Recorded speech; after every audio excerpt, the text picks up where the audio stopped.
ذرا ابتدا میں تو یہ جو خاکہ دکھایا کہ اس عنوان سے بات کر لیں، اس میں ذخیرہ اندوزی کی ایک شخص نے، اس کے لیے عمارت کا ایک حصہ مختص کر دیا، وہ حصہ گر گیا، جانی نقصان ہو گیا گھر والوں کا۔ میں اگر اس کے ایک ہی پہلو پہ اگر آپ سے بات کروں کہ یہ بڑا پیش آنے والا مسئلہ ہے، ہم دیکھتے ہیں ماضی قریب میں بھی ایسا ہوا ہے، ماضی بعید میں مثالیں بھری پڑی ہیں کہ بنیادی کھانے پینے کی چیزوں کو لوگ ذخیرہ کر لیتے ہیں، اور ایک طرف یہ عالم ہوتا ہے کہ وہ ذخیرے پڑے ہوتے ہیں، اور ایک طرف یہ عالم ہوتا ہے لوگ بنیادی چیزوں کے لیے مر رہے ہوتے ہیں۔ تو ٹھیک ہے، ایک وہ دلیل ہی دیتے ہیں بزنس ہے، پروفٹ کمائیں گے، وہ تو اپنی جگہ، لیکن اس طرح ذخیرہ کر کے غیر معمولی پروفٹ کمانا جہاں لوگ دوسرے سے بھوک سے مر رہے ہوں، اس بارے میں کیا کہیے گا؟ اعوذ باللہ من الشیطان الرجیم، بسم اللہ الرحمن الرحیم۔ حدیث مبارکہ میں ہے المحتکری ملعون، احتکار کرنے والا ملعون ہے۔ اور احتکار کا مطلب یہ ہوتا ہے کہ وہ چیزیں جو لوگوں کی روزمرہ ضرورت کی ہیں، جس میں غلہ وغیرہ آ جاتا ہے خاص طور پر، اسے اس وجہ سے روک لینا کہ مارکیٹ کے اندر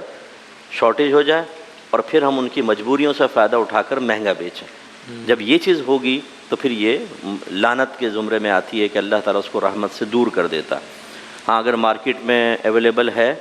ویسے ہی آدمی رکھ لیتا ہے کہ چلو رمضان آنے والا ہے، میں تھوڑا پروفٹ کر کے بیچوں گا اور لوگوں کو کوئی تنگی نہیں ہو رہی، تو بالکل اس کو حق حاصل ہے، وہ رکھ سکتا ہے۔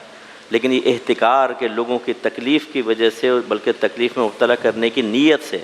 تاکہ مارکیٹ میں شارٹیج ہو، جمع کر لینا اور پھر مہنگا داموں بیچنا، یہ منع ہوتا ہے۔ اس آپ بھی فرمائیے گا۔ بسم اللہ الرحمن الرحیم۔ جو مفتی صاحب نے ارشاد فرمایا، میرے خیال میں ترتیب یہی بنے گی کہ ایک دکان چلانے کے لیے جتنے ذخیرے کی ضرورت ہوتی ہے کہ ڈسپلے کے اوپر کچھ ہوتا ہے، کچھ پیچھے اسٹور میں ہوتا ہے، اس میں تو ظاہر ہے کوئی پابندی نہیں ہے، کوئی ممانعت نہیں ہے، اور اسی طریقے سے تھوڑا بہت وہ اسٹور کر لینا کہ جس کے نتیجے میں بازار کے حساب سے جو ڈیمانڈ اینڈ سپلائی کا جو گیپ ہوتا ہے اس کو ایڈریس کرتے ہوئے ایک جینون لافل اگر وہ پروفٹ کماتا ہے، اس میں بھی کوئی پرابلم نہیں ہے۔ لیکن جیسے ہی اس کا مقصد یہ ہو جائے کہ اس طرح سے بازار کو بگاڑ دیا جائے کہ لوگوں کے لیے اذیت کا سبب بنے، تو اس میں عام طور پر جتنی بھی استعمال ہونے والی چیزیں، لوگوں کے غذا میں استعمال ہونے والی یا ضرورت کی ایسی چیزیں ہیں کہ جس سے ان کی زندگی کا معاملہ